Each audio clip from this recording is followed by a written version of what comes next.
Hello and welcome to the program. My name is Michael Finney. Today I am joined by writer and author Patrick Silken. Would you like to say hello, sir? Hi, Michael. Hey, what's going on? This is the first time we've talked. I think perhaps even your first podcast appearance. This is definitely my first podcast appearance. Yes, I've never, and this is my first foray into anything like this. Nice.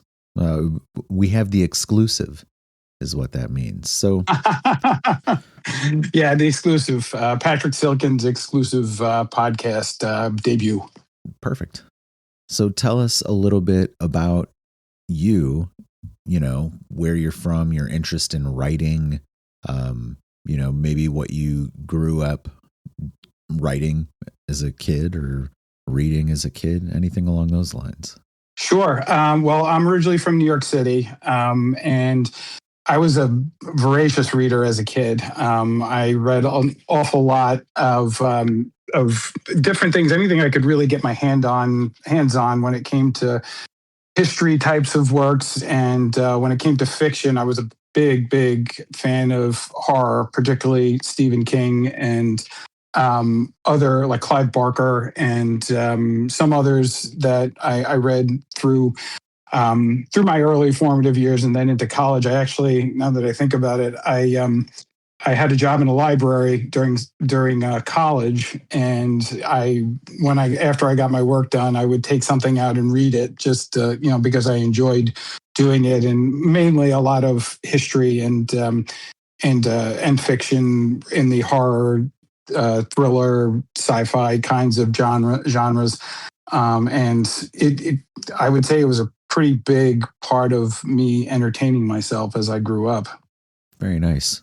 I feel like if you're part of a certain community or place, location, time, books are a heavy factor when you're a kid because they're accessible and they are low cost, Oh, absolutely. And I really thought too, growing up, you could easily go to the library and get something out. I do remember trying to take out a Stephen King book called Christine, and the the librarian wasn't going to let me take it out. And she said, "This isn't for you." I was young. I don't know how old, probably fifth or sixth grade.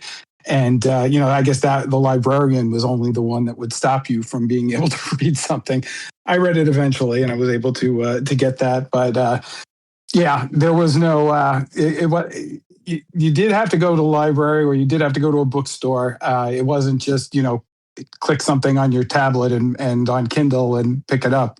You had to make some effort, but it was accessible, it was free, and it was enjoyable. And back then, and again, I'm going to date myself, you had like 4 channels on television, and a lot of the stuff was not geared towards kids, and at least not all the time. And you had to find other things during the day to entertain you, and reading was definitely a big part of it for me.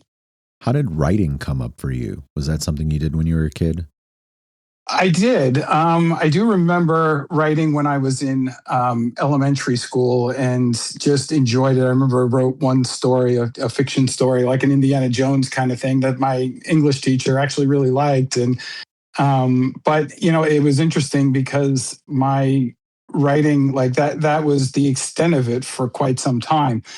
Once I got into college and and I started writing as part of the curriculum I was taking, I found myself gravitating towards those types of classes. I'd much rather write a research paper or some kind of like position paper rather than take a multiple choice test. That was not something I was that I wanted to gravitate towards, but the writing I definitely did.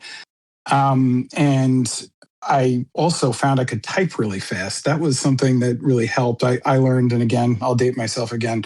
I learned on an IBM Selectric to type. Hello. Yeah. So that was, so that's a while ago. You had to use those little papers in order to correct your issues, or like like you had to have the ribbon right. And in order to make it, you didn't want to strike over from my teacher. He would kill you for something like that. But once I learned on that, and once I learned, I could type really fast. That helped me for writing later on. And again, in college, I gravitated more towards legal types of paper, types of classes, and writing legal types of work, and eventually found myself in law school. So writing is critical for that. You would never be able to get through anything in law school without being able to write. And I enjoyed doing it, but it was very technical writing. Legal writing is a completely different animal than writing in other spaces. Sure, that's fair. When did you decide to begin to make the turn into publishing your work? So I had a ski accident, and I blew out my shoulder and hurt it really bad, and ended up sitting in a chair for months. And I had watched every television show, every movie, everything I could possibly watch on television, and I'd had enough. I just couldn't. I was on leave, so I couldn't work. I am not the type of person that really can sit around.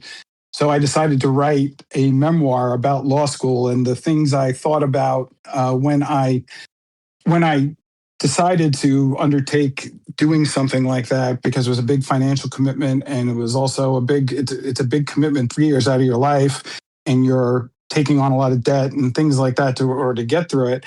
I started writing about my law school experience and the things I wished I'd thought about before I did it, and the questions I should have asked myself, and also about how I made the transition from the law firm life, which I hated, and then ended up in corporate America, which I'm in to this day for 6 years, whatever it is. And I sat down and I started writing it, and I was in a chair in my arm in a sling, and within a couple of months, I had like 400 pages on this, and it was a memoir. And it came very easily, and I started thinking to myself that I liked it. I enjoyed doing it. This is the first time I'd ever written in my adult life for me. Everything else I had done was for work, and found I really enjoyed that, and had some fictional ideas that I'd been thinking about previously, and decided at that point, you know what, I'm going to take a stab at this, and found that had a lot of time on my hands during COVID, which is where the bulk of Richard Uprising, the first book, was written. And that was sort of how I made the transition from just writing for my day job to writing and thinking about publishing. I honestly, someday maybe I'll publish that memoir about law school. I'm not sure. I'd have to be closer to retirement, but that's sort of how I got to where I am now. It's interesting. Start on one thing, pivot into another. Absolutely. Who are some of the authors you consider to be influential growing up? So I mentioned Stephen King. Yeah, I mentioned Stephen King. I think that I would say I read almost everything he wrote way back when, up until I would say probably the early 2000s. I also read a lot of Tom Clancy. I read Aldous Huxley and George Orwell, things along those lines in the dystopian realm that that I find myself, writing in now. And I would say that those are some of my main, influences over what I do. And probably also Ayn Rand would be another one. I actually read I enjoyed reading who is John Galt one. I'm actually now blanking on the title. I was going to say Atlas Shrugged. Atlas Shrugged, right? I haven't read The Fountainhead, but I did read Atlas Shrugged and loved it. And Fountainhead's the better one, I think. Is it really? See, that's on my list of things to do too. I think that, what's the matter what I think though, read it for yourself, I suppose. No, but I haven't read it, so I deserve to do that. So and like it and see if I like it as much as I like Atlas Shrugged, and really enjoyed it. Really enjoyed the principles behind it. Very long book, obviously, and it was, it took me a long time to get through it. But I would say those are probably some of the authors that are mostly influential on my type of my writing at this point. Nice. Yeah, everybody kind of comes from a different combination of stuff in the background, I feel like. Who are some of the authors currently on the scene that you admire or look to appreciate their work or the effort they're making?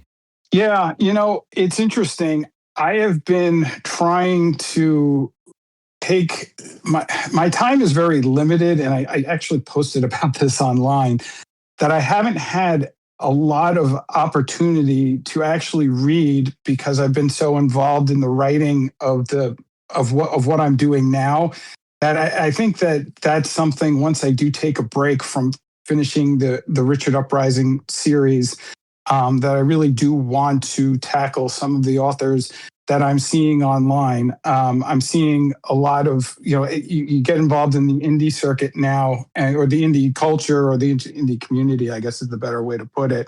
All kinds of different ways to put it. Yeah, I guess there is. So, there are some people now who I really want to, I want to look at their work and see what they're doing. I found myself trying to read, and this is a little difficult for me, some of the fantasy works that I've read, and unfortunately, I just didn't finish them, and it was hard for me to to have first of all to have the time to do it, and the second part of it is for me to give them a fair shake because I just don't have the time to sit down. So I do want to. I do want to do that, but it would be unfair for me right now to kind of single anybody out because I just haven't read a lot of the newer people at this point.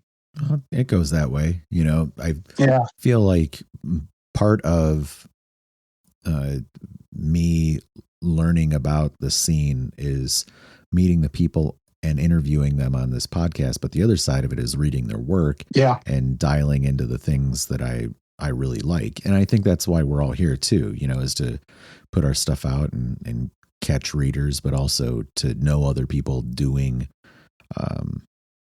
the similar things that we have to do to find readers and to participate and things like that.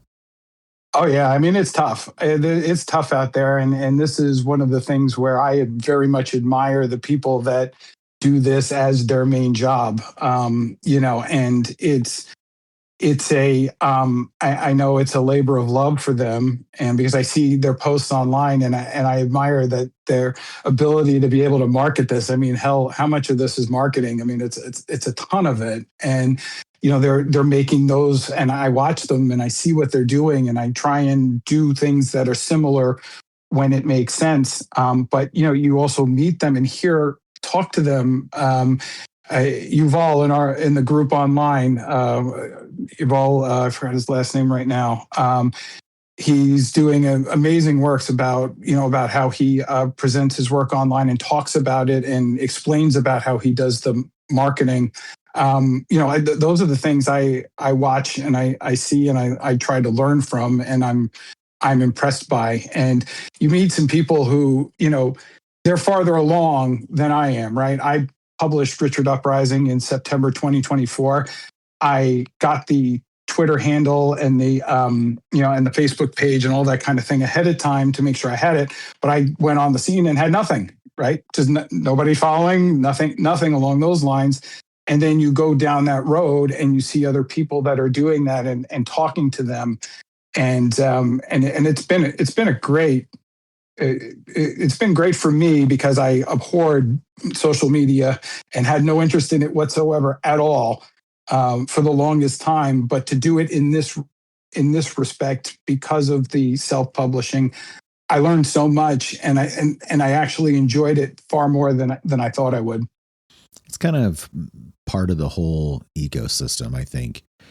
For now, at least. It is. There's lots of other important components. Like I'm a slow writer, but I try to put out a few things every year, just to kind of build catalog and to remain somewhere in mind space, I guess. I don't have any novels, so establishing that kind of readership is going to take me a little bit longer. So that's why I do like audiobooks and stuff like that. I think that that's a useful way to be able to put something new out, kind of show people some different things along the way and have something to promote around too. Oh, I think audiobooks are the future of this. I do believe that because people are consuming media through podcasts like this one and other types of, like I've said this online and I hate saying it, but I do think long form novels are going to be a thing of the past in a lot of respects going forward. I think, and I don't like saying this, believe me, I'm not saying it because I want to, but I think attention spans have shortened. Things need to be consumed in bite-sized pieces, and authors are going to have to evolve in that. And I think audiobooks are going to be a huge component of that in the future. And my thoughts on mine is I want to finish the story first, but audiobooks for Richard Uprising and the sequels are definitely something I'm considering significant considering for the future of this, and whether that's going to be in bite-sized pieces or it's going to be in a traditional audiobook. I don't know at this point. I'll see what happens when the time comes. But I've said to my kids, like, someday I'll turn this thing I've developed over to them, and their job is going to be to figure out how to present it to future audiences. And I think what you're talking about is a huge component of that. Audiobooks for me have been fantastic. I do recommend everybody get into them. I've also said if I could make video almost exclusively, I would. It's just that making video requires both a script, so you have to have something written, and it's eventually going to involve some audio. So whether that's like music or voiceover or interviews or clips or whatever else, you're going to have to think in that dimension as well. So for me, it's kind of been the situation where you get the written word, you do some audio, and then you get into visual components. Whether it always goes that way or not, it varies. But I think being able to approach our creativity and the works that we make from these different angles to find audience wherever they might be is pretty critical at this point in time. Oh, I agree totally. And visual types of presentations of things are going to be very important parts of this. And it is changing. And I do think, though, and as cynical as I guess I might have come off, and how I thought about the future of long form books, it's not going to replace the story. The story is still going to have to be something captivating to somebody, and to your reader, and something that they envision and care about, and have characters that resonate with them. And a story that has twists to them, so that they don't know everything that's coming or haven't seen it before. And there's, and I can't see it happening. There's never going to be anything that's going to get away from that. That's always going to be there. The challenge is going to be how do you present it to an audience who's, as we talked about before, I was getting Stephen King's books, everything I could get my hand on to read, and I would have to sit down for hours, to read it.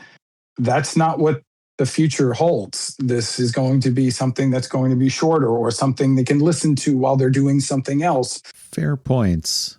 Here's an alternative part on this, though, too, to consider.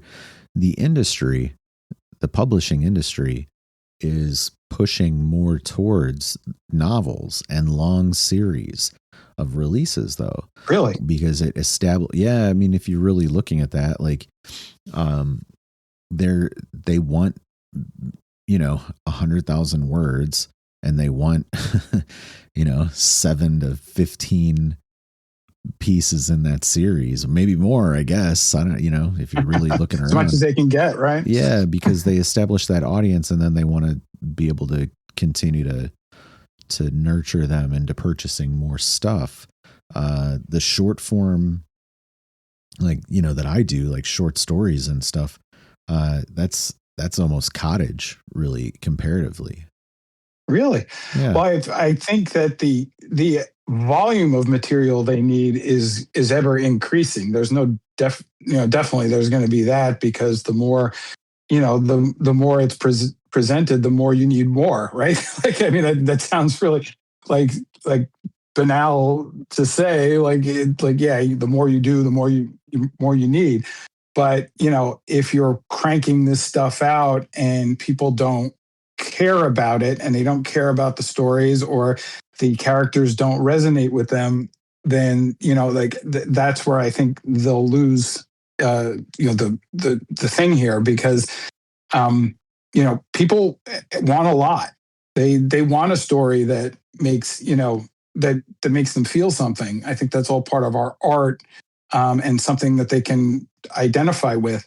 And I wonder, and it's funny you mentioned that it's moving more towards novels. I think novels are going to be the basis for everything, but how they're chopped up and presented, I think, is more the point I was getting at, as opposed to the quality of the content, Maybe. or the volume of content. Well, yeah. Okay. Yeah. Maybe. I don't know. Yeah. I'm not sure. I listen to some really long audiobooks, read some longer books. I like that the stuff that I find maybe in our scene online aren't incredibly long. A lot of times they're not novellas, they're novels explicitly, but they're shorter novels a lot of times. Mm-hmm. That doesn't bother me, I don't, if I'm trying something out, and then also kind of keeping the cost down, because it's like, it's already tough enough to compete as, print on demand for paperbacks and stuff. It's not like you're getting the same, I don't know, cost structure that established houses are. So, right. Yeah, no, I hear all that. I think, I do think we are in a, we when you say you don't know, I don't know either how all of this is going to shake out, and I think it's going to be different. But hell, maybe we get surprised, right? And all of a sudden we get back to people wanting something more real in their, in their hand, and actually have a paperback in their hand, because it's something that they can feel, something that they can, they interact with. And maybe because things have become the other way, right? Everything just comes at you so quickly online. There's going to be a backlash. I mean, you could see that too, right? There may be people wanting to get back to the roots of things. Maybe that's going to be how it's all going to shake out. I don't know. I couldn't pretend to tell you how it's all going to shake out. I can tell you what I hope, but I can't tell you how it's going to be. Fair and reasonable. We wouldn't expect you to peer into the crystal ball this entire time. Let's shift gears. Let's talk about Safe Spaces, book 2 of the Richard Uprising series. What should we know? What spoilers do you want to warn people against? Maybe, consider how you want to address this new edition, but also contextualize that first book without necessarily giving away the farm for people. I don't know. These are the challenges that we faced. Oh, I'll tell you. Yeah. I was kind of thinking through how I was going to present this to you while we were talking about it, because I particularly don't want to give away everything that, because there are twists in all of these books. And oddly enough, the second book, the way it all shook out was as a mystery. I didn't know that necessarily going in when I was outlining it, but it turned into a mystery. And I thought this was the perfect way to sort of, or the way to contextualize what happened to these characters after the implosion that happened in the first book. And I wanted to look more at, okay, I put them through the ringer in Richard Uprising, the first novel. And the first novel was building the world, setting the rules, understanding how the censorship scheme worked and how it was, and who was rebelling against it and what the government was doing in order to stop it. And then I thought that that was a very heavy-handed subject in the first book, but I needed to balance it out with humor and with some horror and some Twilight Zone kinds of things. But it was a lot, and it was a longer book. It was me, and I'm talking about the first one. It was a longer book, but I had a lot of world to build. I had to come up with, well, how do they control people? And I came up with the Patriot Firewall, which was the way that the government decided that or offensive speech, they were going to filter out offensive speech from reaching the citizens. And also, they were going to have these things called speech codes, and that people had to abide by. And it became a surveillance state that was monitored, where all communications were monitored by something called the Sunshine System. And obviously, Patriot Firewall, Sunshine System, all those are nice names for some very insidious things. And and that when I was able to frame the story in the first one, it took a lot, and it could have turned into a 500-page book, but I didn't want that. But then I said to myself, well, the second book was really going to have to be character driven. It was going to be about what happens to these characters and how it affects them, and what happens between them when all of that settles out and the government hatches another plan to basically get them to implode from within, and how this all happened. And when I came up with the structure for Safe Spaces, I wanted the reader to know most of what's going on, but not everything. And I also wanted to show what was going on between the two factions and how it all ends up in the third act of the book, and how it all basically becomes a huge, a big reveal and that type of thing, were saved really for the last part of it. It's a slower burn, I would say, than Richard Uprising. And I also realized after I wrote it, because I had a lot more to tell, that there was going to be a third. Because if I had done what I wanted to do in Safe Spaces all at the same time, the book could have been 1,000 pages, and that was not something I was interested in doing. So it was leading definitely into a third, and there was more to tell about these characters and how they interact and what happens to them when I'm putting them in some pretty bad situations. When can people expect it to be available, and where? Oh, so it's on Amazon. It's actually available for pre-order as we speak. The book will be released on April 6th on Amazon, and feel free to go to my website. I would say also I did, for the artwork for this book, I hired somebody named Fantasy Art Z, who did an amazing job on it. I love the cover. She was amazing in how she did it. And I had a concept in mind. She actually rejected it and came up with something that I think is really, really nice, and really like it. And so you can get it on Amazon. The book will actually be released on April 6th.